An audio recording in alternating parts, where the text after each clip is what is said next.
J. Let's start this one by making 64 thin strips of wood.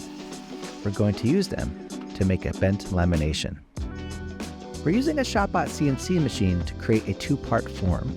The idea is to glue up our thin strips of wood between the two parts to achieve a perfect curve. In fact, I used a CNC machine to create 4 different curves to make the glue up more manageable. More on that later. Add some tape and finish our form. Now we're going to glue up 16 strips at a time and place them into our form. Clamp everything up and let this sit overnight to ensure that the wood holds its shape. As I mentioned earlier, I glued these up in 4 separate passes. This is the first one. And here are all 4. The ShopBot made it extremely easy to create the unique curves needed for each glue up. And after a bit of cleanup, well, here's the final result.